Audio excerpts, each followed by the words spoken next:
Привет всем! В одном из своих видео я упомянула, что часто готовлю майонез для салатов сама. А вот и один из проверенных рецептов.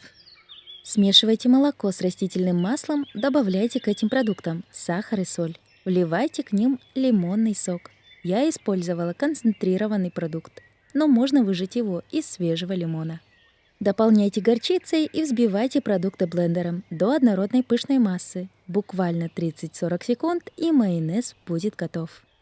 Список всех продуктов для его приготовления с точным указанием и их количество есть в описании под этим видео. В соответствии с этим рецептом яйца не используются, но на качестве готового продукта это негативно не отражается. Даже напротив, это мой любимый майонез. Он обязательно будет вкусным и воздушным.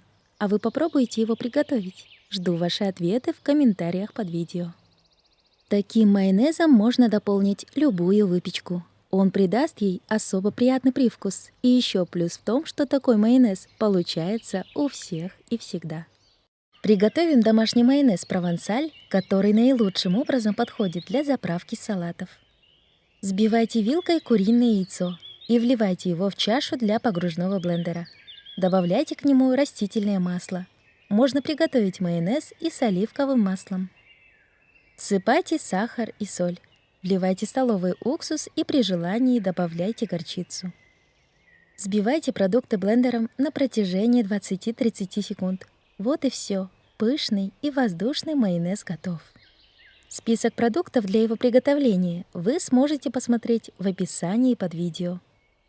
По вкусу майонез провансаль ничем не отличается от магазинного, но в качестве продукта сомневаться не приходится. Никаких консервантов и прочих добавок. Секрет идеально приготовленного майонеза в том, чтобы использовать все продукты комнатной температуры. Вы уже пробовали самостоятельно готовить майонез? Пишите о своем опыте в комментариях под видео. Хочу поделиться с вами рецептом постного майонеза, который можно приготовить на рассоле от горошка или фасоли. Добавляйте к нему порцию сахара или соли. Дополняйте смесь яблочным или виноградным уксусом и взбивайте продукты погружным блендером буквально 1 минуту. Список всех продуктов для приготовления майонеза вы найдете в описании под видео.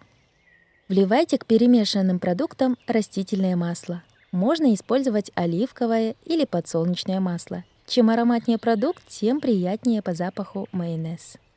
Взбивайте, пока масса не станет пышной и густой. На это уходит около 4 минут. Вот и все. Майонез можно использовать для дальнейшего приготовления салатов. Мне больше нравится готовить майонез на основе рассола из банки консервированной фасоли. Но это дело вкуса. Попробуйте и вы. И обязательно напишите в комментариях под видео, понравился ли вам этот рецепт.